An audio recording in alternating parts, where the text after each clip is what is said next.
Yeah, pretty much. And it's strange as a revert when you see lots of feet. A lot of feet.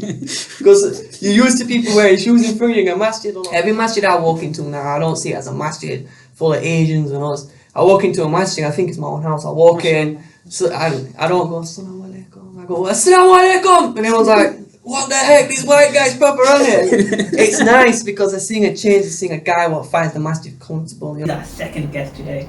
A Duracell battery 5. You compare me to a battery powered man-made item. Nice. So this podcast is gonna be like humor, I think. I don't think I can keep a straight face. A battery life 5.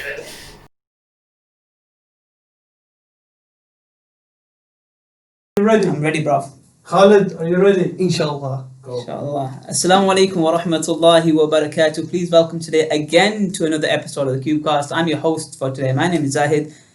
I'm joined by brother Khalid now.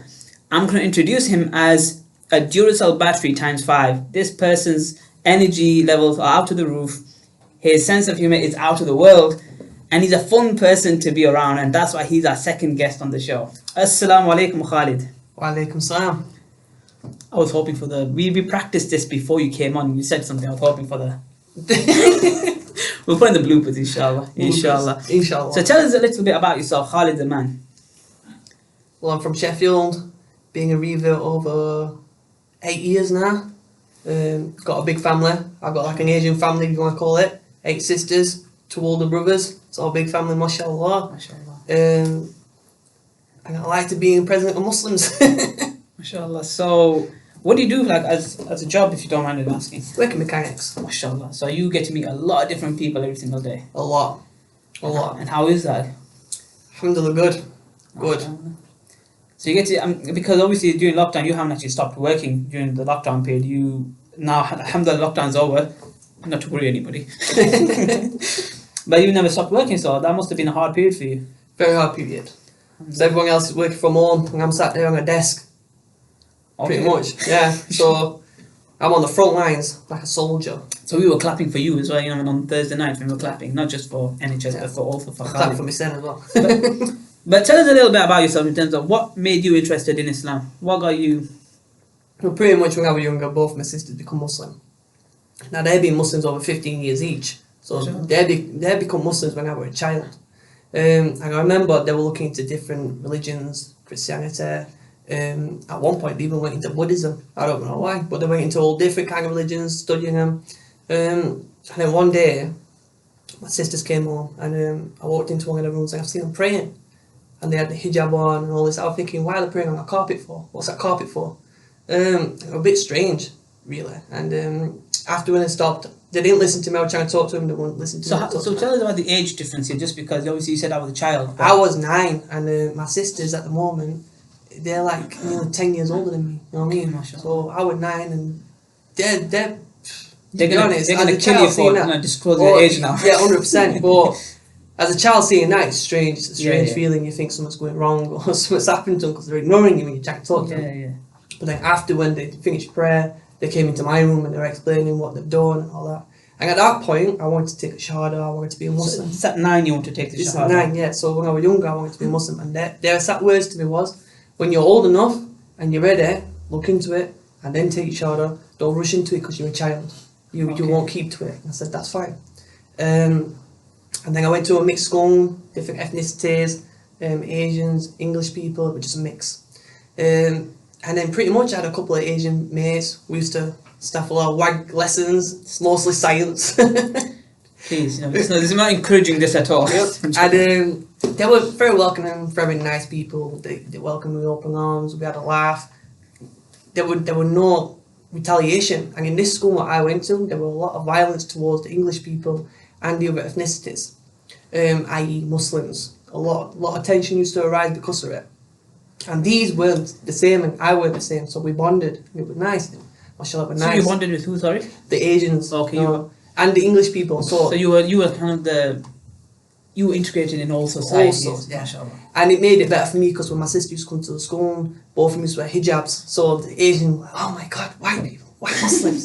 So that was quite, and they used to ask me questions and I used to like that. And then pretty much after that, it started from there. I wanted to be Muslim from young. And then I went to a college. That college was, in my class, was full of Muslims. Okay. So it was like a sign. There were only me and another person what was non-Muslim. So it was a bit strange. Like it all mounted up to the same thing. And then pretty much after that, I don't know what happened. One day I woke up and I thought, you know what, the time's right to take Shahada. And I walked into my sister and went, I want to do it. She went, what? I went, Shahada. At this point, I was 19-year-old. I went, I want to do it. And they said, okay, do you know what? Go to the mosque, see what you think of the environment, wash first, do this. And I did. Went to the mosque. And then I met you, Brother Saeed there. And I was like, yeah, do you know what, this is good. Like, I still remember there were fans just kicking like, Oh, yeah. I can remember what I can remember from the days. Astaghfirullah, I should remember better was you remember the date because every time I ask you, you tell me a date like off the top of your head. So what was the date? 15th of July, halfway through Eid. MashaAllah. What year? Do you know what? The years, it's been that long, it's the year what's done me over. I can't even remember the year. I remember the month, I remember the date. 15th of July. It's got to be. I think, I forgot when it were, but it was a very long time ago now. Okay. But I did used to have it, I used to my phone as well. And in my head it's just gone blank. Because I think you can't put a year on when you become a Muslim. Because you're born a Muslim, so that year's just... So you would gone. say it wasn't necessarily a moment, it was always something that you were building towards up to and it was something that you wanted to do. That's correct. And from what I remember when I spoke to you in the masjid, you were already there. Like I didn't have to do anything. You were already like a Muslim as far as I was concerned. It was just you were just willing to take the step. Yeah. But in terms of when you did become Muslim, because this was a process, I think, that you were always in one way gearing yourself up for your entire life. So it wasn't, like I remember, it wasn't as hard as maybe some other people may have experienced. Yeah. Because you had family members who had encouraged you. Which helped a real lot. Yeah. But what were the hardships that you faced after you became Muslim? Well, I would say being a Muslim and being white, it's not only the Asians what think it's weird and the Muslim community what think, oh, what's this white guy dressing up in the jubba and stuff. It's worse when you're in a pure English area where Muslims are known, you know what I mean? They're not like, oh, they're everywhere, they just rarely see them. And usually when you do see them, either my sisters what they saw, or they saw them inside cars driving through. So when they saw me, pretty much my mates laughed at me for how I was taking the mic. You're not a Muslim, what you're acting stupid for, you're British, you're English, you're born English. But I just fobbed it off. I'm like, you know what, it's not to do you. Now my family's never been Christian, they've never been anything. We believed in there was a God, but none of us actually had a religion to ourselves. So you're talking like you mentioned you met someone outside the post office and someone gave you some grief. Yeah, that's correct. They were an older man, and I was wearing a jubba and I was walking to the mosque. Back then I walked from my area to this area to go to the mosque. I never had a car. Yeah, for the audience, that's about a good 3-mile walk. Yeah, and I used to walk because there's burger in walking from your house to the mosque. Every step you take, you get reward. So I took every reward I did when I first became a Muslim. I thought, you know what, I can get as much reward as I want. And I did. I walked it every time. And I used to go to the Tajweed class to try and learn a bit more, watch the bros talk. And I went to the post office to draw some money out to get a drink from the corner shop, which miraculously enough is that one there, the next door shop. Because there was a brother called Ahmed, what used to work, an Arab guy from Yemen. Yeah, I think he's he was very nice. Still works there, No, he left. Oh, he went back. He had some trouble. And I used to talk to him before I went to the Tajweed class and went to the prayer. And it was Maghrib what I used to go for all the time before Tajweed class. So I still remember the prayer what I went to because it was always an hour before that Maghrib prayer. And I went to the post office to get some money. I drew the money out and there was an English guy there. And he laughed and he was an elderly guy and he went, what are you wearing that for? And he swore, I won't repeat it, but he swore and he said, what are you wearing that for? You're born English, you're white, get it off yourself, you look stupid. It was just an insult, but obviously, as a Muslim, you're not meant to retaliate, argue. Definitely with an older man. He's older, you don't know any wiser. So I just said to him, you know what? I said, that's fine. And I walked away, carried on walking to the mosque. And it got me down. It got me feeling a bit crap by myself because I'm walking to the mosque and in my head I'm thinking about what he's saying. And then after the prayer, I met one of the brothers who I'm really close to from this area. And then I told him what happened and he laughed and said, don't let it get you down. Because the more it gets to you, the more it's going to eat you inside. Just laugh it off, get on with your days. And I did. And from that day on, I carried on with the jubba to the job centre. I wore it to pick up my nephew and nieces from school, and I wore it everywhere. I didn't care. At this point, I was proper into it. I wanted it. I did a lot. And pretty much it started from there. I started rejecting people's comments. I didn't care. And then after a while, when I went to hang around with mates, they were comfortable with me. They were chilling with me here. They didn't care. But these much. are non-Muslims. These are non-Muslims. Okay. I tried to even help them persuade them, but you know what they're like. They're like, you know, it's not for me.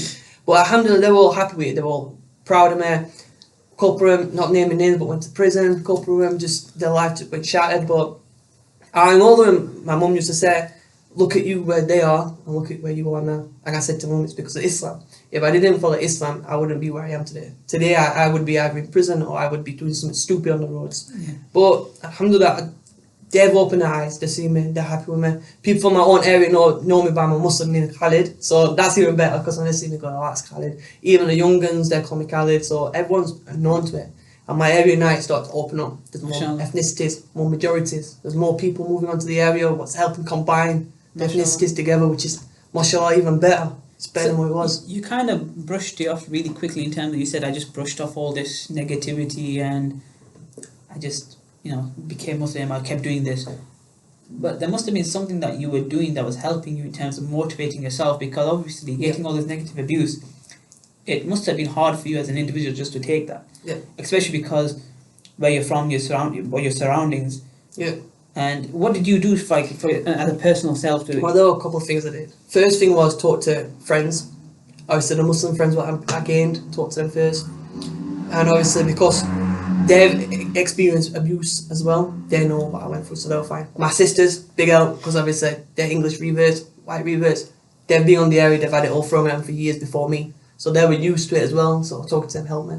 A lot of things what did help me was obviously scholars on YouTube. So Mufti Menk, there were the Dawah man, there were quite a few things that helped me because I was reading up on things what their hardship were and how to go past it. So if you go on the internet, on YouTube mostly, you'll find people that can help you and guide you and show you the way. And they can really, when you listen to nasheeds as well, where it tells you about certain things what someone's been through, like Abu Bakr and all that stuff, and the Sahabas, you think to yourself, mine and names are nothing.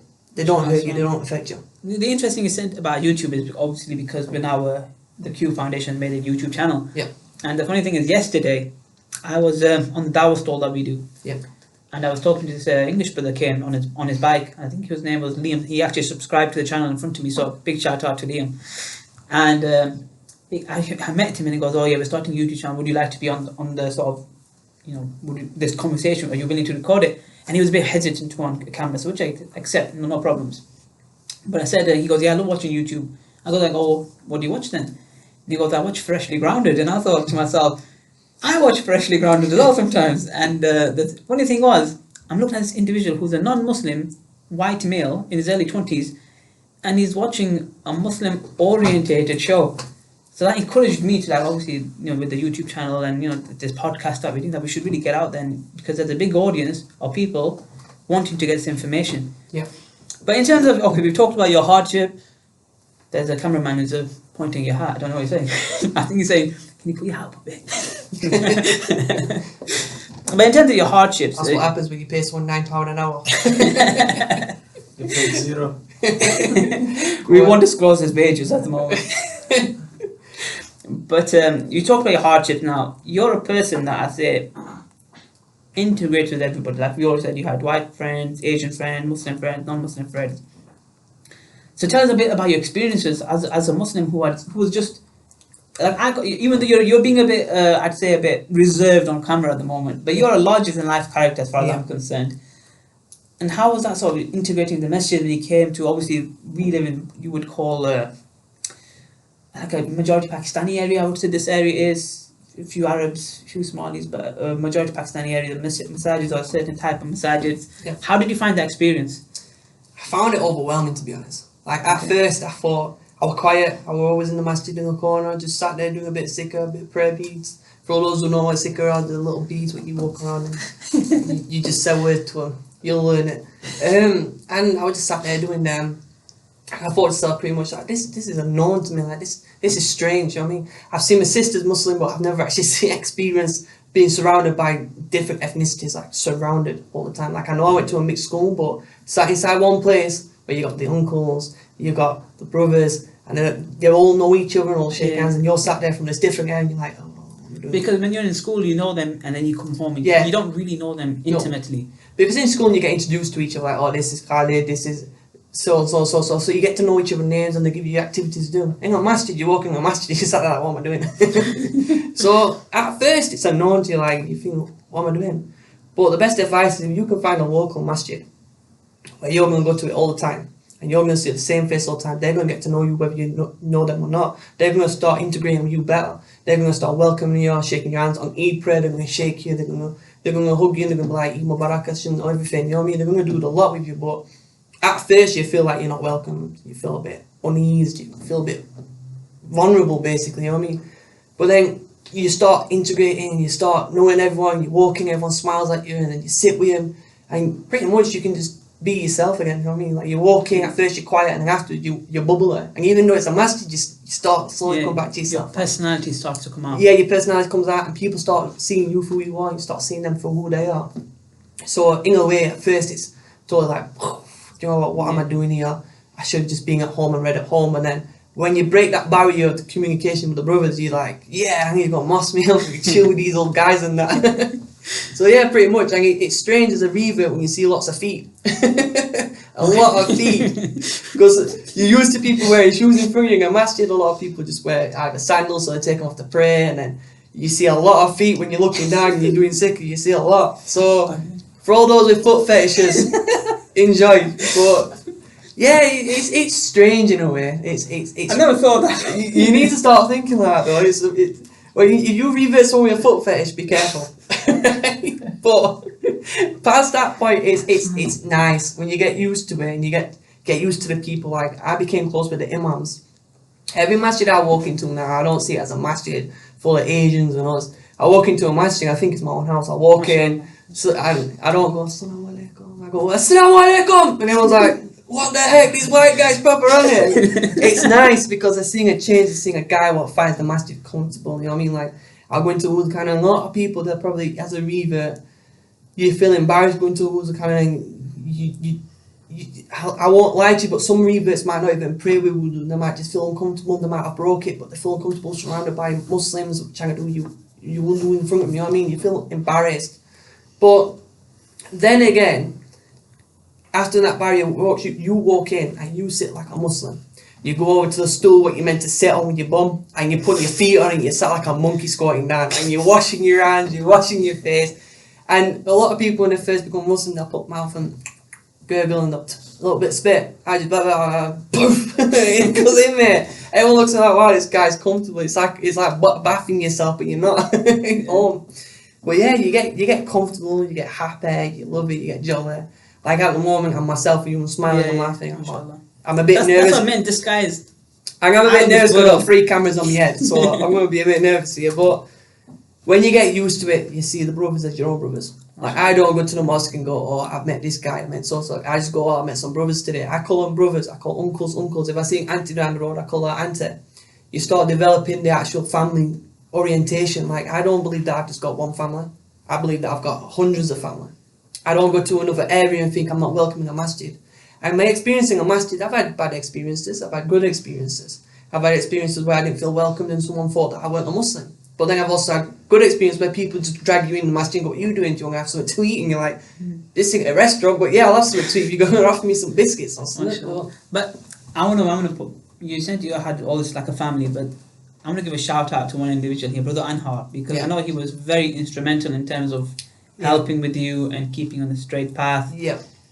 Tell me how important was that connection with a brother? The connection with Anhar is like a connection that you'll have with your mum. It's a strange thing. I haven't got a father, so that's the only strangest thing I can put it to. A connection like you would with your mum. Like, if I needed guidance or I needed help, Anhar was the one I needed to talk to. I wouldn't go straight to the source like the Imam or Mufti like a lot of people would do. I would go to Anhar, he was the middleman. If I needed help with something, he guided me. If I had a problem with something, he would take me out and talk to me. If I were in a mosque and I didn't know something, he'll show me, like, I didn't know how to do wudu properly. Yeah, there's a lot of videos out there, but a lot of them don't go into detail. Like, there's sunnah of the wudu and there's also other things of the wudu. Like, you don't have to do it 3 times, you can do it once. You can do it with dirt, you can do it with sand, you can do it with anything surrounding, you can do wudus anywhere. But I didn't know that until Anhar showed me that. He helped me with my Quran recitation, so most of my recitations I helped back from him, listening to him and going over them. He also showed me what surahs were the smallest surahs to learn, instead of going straight to the beginning and learning Al-Baqarah and all them stuff, and Yasin, I went straight to the back of the source, and he showed me which one to learn first. Because as a child, when you're a Muslim child, you learn the small ones first, so it helps you pray. So he taught me as if I was a child in Islam. And he used to always say to me, you are newborn, you're like a baby in Islam. You're not, and I don't, you're new to Islam, you're a newborn baby, you're clean, you're pure. And I didn't get that until after when I started learning more stuff. Then I thought, wow, I've caught up to a lot of people. Like, my knowledge isn't everything. There's a lot of knowledge to learn about Islam, but I have got quite a lot of knowledge because if he didn't teach me, help me out, I'll probably be lost, to be honest. And that's the truth. And I actually give a lot of credit to Brother Anhar as well, because obviously, even though I took your Shahada, I don't take credit for it in terms of your upbringing and becoming a Muslim. I always say to everyone, Anhar is the one that I praise the most. But in terms of, you talked about yourself, how you became Muslim, but I want to talk about what advice would you give to people like me? You know, what advice would you give someone like me or da'is, people who give dawah on a regular occurrence? You know, how should they deal with new Muslims, new reverts? What should they be doing? Show them how to open a bottle of water first. That's one thing I can tell you. You saw me struggling, you watched it. I thought you were going to drink it out of your hand. No, I'm going to put it in a cup, I can't open lid. That's why I started laughing. I thought you were going to start drinking it with your hand. No. Hey, so, in a way, like, how can the Muslim community help the reverts? Is that what you're trying to say? Not just necessarily the Muslim community. I'm talking more about the people who are directly involved in the dawah. So, what can you do to help them more? Yeah, what can I do? Like, for example, I think I failed in many occurrences. We've had a couple of discussions about this before in the past, haven't we? So, the first thing is keeping in touch. Keeping in touch is the biggest thing you can do for a revert. Biggest thing you could ever do. Because once you take a shahada with someone, it's easy to lose focus and contact. Now, it's not mostly on the person's fault who's helped them do the shahada or guided them. Usually the reverts feels excluded. Like I said to you in the mosque you feel lonely until you start adapting. So they start cutting people off themselves. But keeping contact is the biggest thing. Keeping a regime with. You don't have to be like, come to the mosque every day, do this, do that. All you got to do is every now and again text them, what you doing? Would you like to meet up for a meal? Let's have a talk. Don't. It's free food, man. No one's going to turn that down. If they do, they're fat. But saying that, or they're on a diet, they're going to gym and they're power lifters, then they're going to turn food. But no one in the right mind's turning food down. I know I didn't. Keeping in touch with them, the first thing you should always give them is an English Quran. Because a lot of people are going to go on the internet, they're going to type in Quran, recitations and translations. And some things on the internet aren't always the correct translation. Like some of them are being falsified on the internet. I've seen them myself, where some things are meaning stuff. Like you can see other groups where they're against Islam and they're twisting it. So some people might look into that and think that's right, it's not, it's wrong. So give them an English Quran, or a legitimate one. Let them go home, let them read it. Keep in touch with them, the second thing. The third thing is, if they don't know how to pray, give them links, give them YouTube video links, give them someone to follow like Mufti Men, give them scholars. Don't let them do it on their own, because the first thing what's going to happen is they're going to look too much into different stuff and they're just going to be like, wow, this is overwhelming, I can't do it. They need to know the right sources to look for to help them. Like with me, like I said with Anhar, he showed me Mufti Ming, he showed me a couple of scholars to follow, he showed me hadith, so at this point I knew what to follow. He showed me certain things that a revert wouldn't even know what to look into. Like for example, what madhab you're following, like what imam, it says 4 imams, that kind of stuff, but I won't get into that because it's a bit detailed. But that's what helped me to focus on what rulings I should be following, what techniques I should be doing, what I should be doing and what I shouldn't be doing, what's right from wrong. That's a big structure what you need to give people. Give to people the knowledge they need to start off as a Muslim and then gradually help them advance into where they need to be. That's the best thing.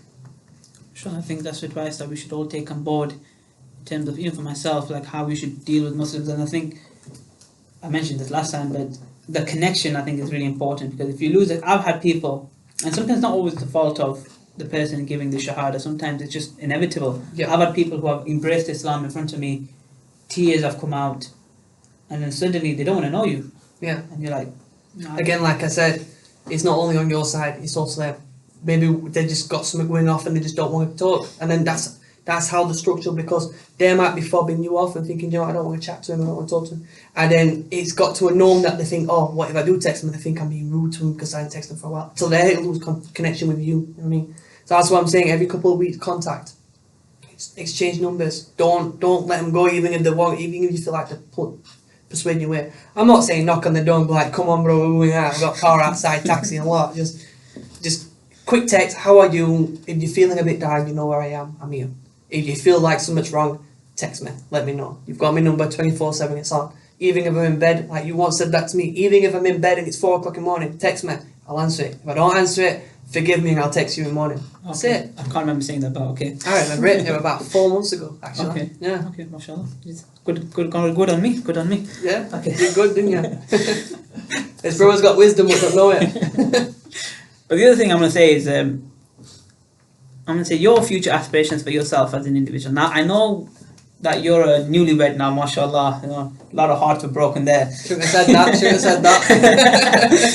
That's not going to help me now. No. We'll edit it out maybe. Very good. So, you recently married, mashallah. Yep. What are your future aspirations for the future Khalid in terms of knowledge? What do you want to become? What do you want to learn? Well, going back to the past before I get onto that part, I actually wanted to be an imam. You want to be an imam? When I first became a Muslim for the first year and a half, 2 years, my inspiration was becoming an imam, so I tried learning the Quran as much as I could. I can't read Arabic. I won't lie to people say I can read Arabic. I do it from YouTube, I listen to them, I write them down in my own English writing. I learn it from that way. I've actually found a good reference which is called the Quran. Go on that and it gives you translation English, Urdu, Arabic, anything you want, good translation. That's a really good one, the Quran. Give people that, it helps a lot. We'll put it in the description below. Because when it's playing, you can read it in English. So it says Bismillah, it actually says Bismillah in English, not in Arabic. Okay. And then it gives you English translation of what it actually means, what it's saying. It's quite good. I found out myself, so I'm very smart with that one. That's my trademark. No copyright included. Well, saying that, it's sorry, I've totally drifted what you were saying now. I got onto that reference that quick. We were talking about your future aspirations. Yeah, that right. So when I first got Muslim first year and 2 years, You want to be an imam, you said? Yeah, I wanted to be an imam. So I thought I could do it on my own. I can learn the full Quran, be a Hafiz and then go to a madrasa. I actually even looked into a madrasa. I actually talked to one imam, and we know him very closely. Won't mention names, unless I'm allowed, but I don't think I am, can I? I don't know. Let's keep it quiet in case it's... That's it. So, and I asked him, and he said, just get someone to sponsor you, can go to a madrasa. Oh, right, me, I'm going to be an imam and everything. But obviously, that was me overthinking my aspirations and that. But I did want to be an imam, but now, at the moment, all I want to be a good Muslim. I want to bring my children up to have a choice. You know, I don't want to force anything on them. I want them to go to a madrasa and learn the Quran and learn hadiths. I want them to have knowledge of Islam. But, as they say, you can't force people to be Muslim. So, like I said, I'm a Revert, I've got English family. My wife's obviously Asian, she's got Asian family, but I'm Muslim. So my kids are going to learn different things from Islam and from English people. So it's going to be a bit of a weighted area. They're going to see things what Muslims shouldn't do and then things what Muslims do. You know what I mean? So as I said, my inspiration is to be a good Muslim, teach my kids Islam, let them learn from it, and just have a career where I can provide for my family. To be honest, that's all I want, and nothing above. You know what I mean? I want to have a house in Jannah. Everyone does, but on the other hand, I want to be able to have a house in Dunya, innit? That's what I want. That's what I need. Yeah, you'll be able to provide for your family here as well. Provide for your family. Concentrate on that. Concentrate on Islam. So no intention of becoming like an imam. There are. You know what? Being an imam is like being a manager. There's a lot of stress to it. You've got a lot of responsibility too. I'm very weak-minded when it comes to stress. Stress overtakes me a lot. So being an imam is like a manager. That's how I can describe it. You've got a lot of people asking you what's right from wrong, and when they've got a complaint, like you're winning a normal business, you've got a complaint. You've got to deal with that complaint in-house. you can't fob that off to someone else. That's your responsibility. And it's like a teacher as well. You've got to teach a lot of people different stuff from your knowledge. And one slip up or one thing mistake, that's on you. That's not on anyone else. I don't want that responsibility. I do not want that at all. But, mashallah, imams are the greatest people to go to because they've got a lot of experience, a lot of wisdom. They know what they're talking about. They know references, they know hadiths from heart. But on the other hand, that's not for me. For me, it's just being a Muslim, knowing what I need to know, praying how I have to pray. That's it. Jobs are good. Mashallah. Pick the small fruits. Don't go for the big fruit. Don't fail. It's good advice because obviously you're trying to do well for yourself. Yeah. We're coming towards the end, and I remember hearing this story from you about once before about how we talked last week with a brother, and he was saying how he felt lonely on Eid. Yeah. But I guess you had slightly the opposite experience Nope. on it. Oh, you were lonely as well? Yeah. Oh, sorry, apologies. Because the thing is, my sisters were both Yeah. Muslims, yes. Right? And they're still white. So I still lived in a family full of white people that weren't Muslims. So did my sisters. So we didn't celebrate Eid like Asians do, Arabs do, Somalis do. We just basically, if we're a normal day, like, even at Christmas gatherings, we've never celebrated Christmas. It was just open a present, go out and play with your mates, and that was it. There were never, oh yeah, you should celebrate with Christmas trees. My mum never used to put loads of trimmings up, she put a tree, that was it, you know what I mean? But even then, my sisters, they would just go out with their friends and do what they wanted, they'd go out to eat. Now, as a revert Muslim male, having male mates what are Muslim-born Muslims, they've got a lot of family what are Muslims. So they go into Bradford, Birmingham, Newcastle, London, Crewe, Coventry. They're going where their family celebrate their Eid with their family. I was thinking when you said Newcastle, I was like, who goes to Newcastle from? There's quite a few Really? Muslims that go, yeah, I know quite a few that live Yeah, I in do. Newcastle. They're integrated, that's what I mean, this world's different now, mate. Okay, yeah. Everything's different I'm now. still thinking of Great Horton Road Yeah, and no. Windsor Road in Manchester still. Oh, I go Winslow Road all the time, mate. It's the best place to go and eat. Well, it's quite busy, so if you go in there for Eid, And we don't recommend it, by the way. don't recommend it, but if you go in there for Eid to have something halal, don't go for shisha and stuff, go for a meal with your family, book a table and go at night time. That's best advice I can give, seriously. But no, on Eid, like I said, I were white revert Muslim male. All my mates were going out to the family's houses. Obviously, I have to go out, go to people's houses and do that. So I was at home on my own, and my English mates didn't celebrate it. So I went out with them while they were doing what they wanted to do. Obviously, you know, I mean, like smoking and stuff like that. I didn't do that stuff. So while they were out doing that, I just sat with them and it's like, you know what I mean? Yeah. But then you start developing your own way of Eid. You know what I mean? You start doing things you want to do. Like, you start trying to do Eid yourself, like on your own. Like, yeah, I'm gonna go out, I'm gonna have this, I'm gonna go kebab, I'm gonna go Imran's inside Sheffield and go get an Imran special and all that. You go on your own. But again, it's just another day if you think about it for a revert. We don't think about Eid like, oh, we should go out to families. And being married to an Asian lady now, to my wife, going to the families, I've realised there's a lot of pictures. That's what Eid's about, pictures. You just go there, take pictures, you eat, you get your fill, you go home, you go to bed, you wake up, it's another day. Well, Tell us about the story about you told me about the food. which part? About I'm just going to do a hand movement here. When you were sat next to an elderly lady or the mother of the house, Okay, yeah. and how she put an extra portion of food in for you. Oh yeah, that is another thing, right? When you go to an Asian's house, go with an empty stomach. Like, I mean, don't eat for 3 days. You eat an hour before that, mate, you've done yourself. And no, when they said dunya's dunya, it's dunya. Seriously, right? I sat there and I had one plate, right? I started scoffing my face. I'm rushing this food. I'm thinking this is amazing. This one plate of doing me, I've scoffed it. I've seen this spoon come at the corner, right? Boom, straight rice, straight down, straight lamb curry. I'm like, what are you doing? Eat it. I'm like, seriously? They're like, yeah. And you're leaving there with at least 3 plates full. So my advice, if you go to an Asian's house, you're sat there eating, or Arab's house or Somali's house, eat slow and pretend you're full. Don't rush that plate, because you're eating a second plate whether you like it or not. Seriously, I left there with 3 plates full. My belly, I put weight on. I mean, my arms have never been so big in life. I don't even lift. They're just naturally big now. Mashallah, mashallah.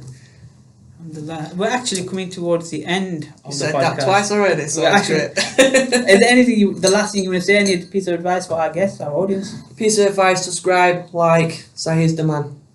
And he's got his thinking hat on. Thank you very much. That's Khalid, the larger than life character. Inshallah, we'll have you back again soon, we will. hopefully. Inshallah. If I'm in him, man. Inshallah. Hopefully you'll be on my seat one day. You never know. Might be a half yourself, you never know. Oh, maybe. One day, inshallah. Inshallah. All could happen.